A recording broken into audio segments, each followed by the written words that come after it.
So we're having a lazy Sunday today, and I am going to make some fried potatoes and probably just saute some spinach and kale together because we really need to work on getting some more greens in our diet. And I know I've talked about this before, and we definitely go in cycles.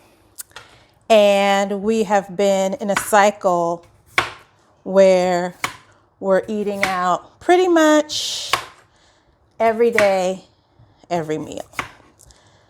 So that's what I wanted to talk a little bit about today is budgeting if you're thinking about moving to Thailand. Bangkok specifically, because that's where we are.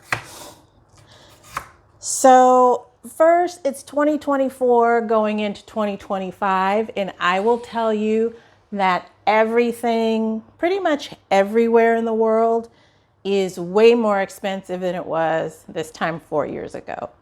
Whether it's lodging for travel, travel itself, food, groceries, restaurant food, whatever it is, if it's something you need to actually purchase, it's going to cost way more than it used to. Now, back before we moved abroad, before 2020, in our regular life, we used to eat out a lot. And by a lot, I probably mean, I don't know, 5 or 6 times a week. We didn't cook. It's not that we can't cook, and it's not that I don't like to cook. I think I just developed a habit when you only have so much free time in a day. You want to spend that doing what you want to do, and cooking, well, that wasn't one of those things. But now that we're feeling pretty settled here in Bangkok, we're getting a little older, starting to think more about those older people things. And so the one habit that we haven't been able to develop is cooking for ourselves regularly and eating the best possible choices 80% of the time. That's kind of what we want to work towards over the next year. Nothing drastic, but really from a financial standpoint, it's important because we spend a lot of money on food, and we go through these time periods of, well, if we would just cook for ourselves, we could save a lot of money. But we're really enjoying ourselves. It's not really causing us a hardship to eat out the way that we do and the way that we like to. So why would we even consider depriving ourselves? And this is what we go back and forth on all the time. So if you're planning to move abroad and your primary motivation is to save money, I want to give you a couple tips, okay? The first tip I want to give you is to stop comparing the prices to your home country. Because in the long run, that doesn't really serve you. And it can work for you or against you. I'll give you an example. So if you're coming to move to Thailand, you really want to know, especially if you're coming for financial reasons, you want to ask yourself, where do you think you're going to save in your budget? You want to start thinking about this before you even get here. Because for us, it's a no-brainer. Anywhere we move, we know we're looking to save on our lodging, on our rental costs. Because that was our biggest expense in San Diego. And pretty much anywhere we go, it's going to be a substantial savings. So that's already a huge win for us.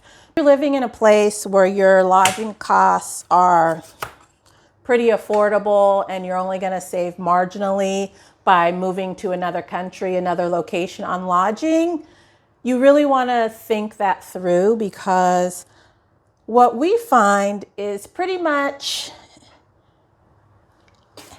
everything else. And when I say everything, I'm not talking utilities, cell phone.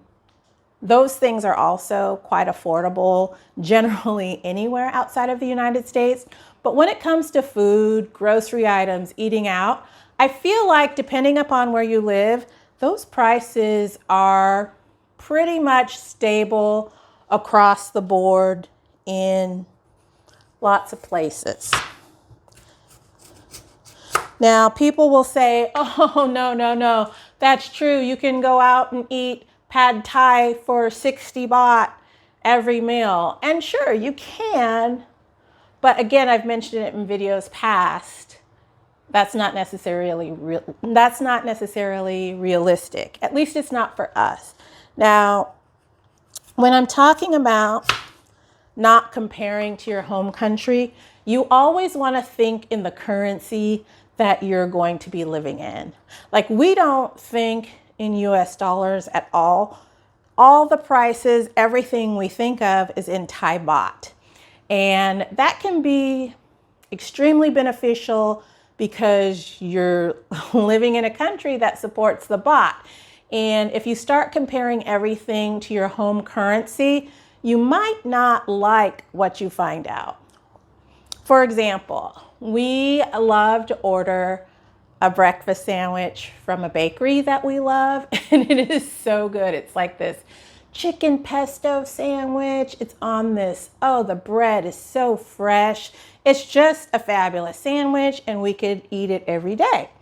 Now, that sandwich, it costs 350 baht. And when we think, oh, 350 baht, that's spending 700 baht on breakfast every day, that's not a big deal.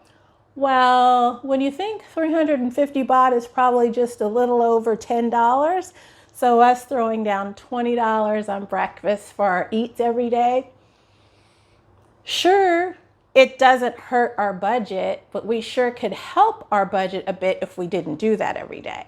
Now, 350 baht, like I said, doesn't sound like very much, but $10 per person, okay, for a breakfast sandwich, those are prices that are comparable anywhere. And that's where we get into our, oh my gosh, but it's so good. And we end up doing it day after day. And then it'll be like, well, gosh, you know, maybe we shouldn't spend that much on our breakfast every day. It's just a little back and forth, and it goes into the overthinking that I do when I think about, oh, I could be cooking more, we could be eating better, all of those things. So all of those things that we're going to be working on, wink, wink. And a little bit more about comparing prices to your home country. When you're thinking about how much to budget and how much you want to spend, you definitely want to know what the going rates are in the place you're going to, because the last thing you want to do is pay an inflated price just because it's less than what you were paying in your home country. That doesn't help anyone, and you really want to make sure you're getting a fair deal.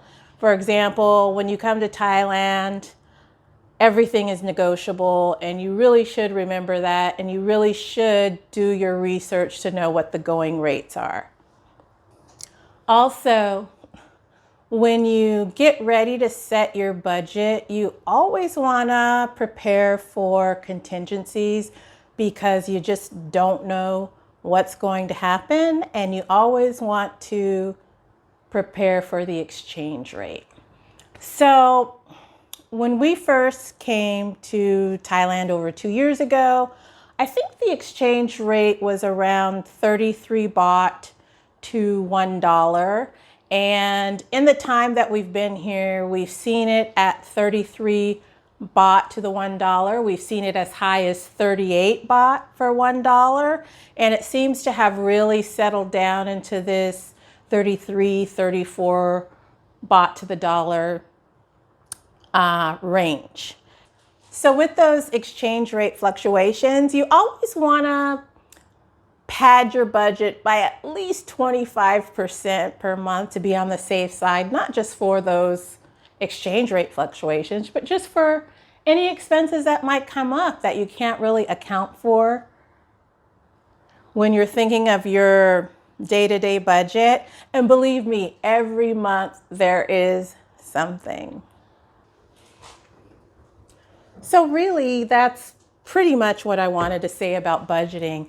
Don't compare to your home country. Think in the local currency, and always, always make sure you have a buffer in your budget by at least 25% per month.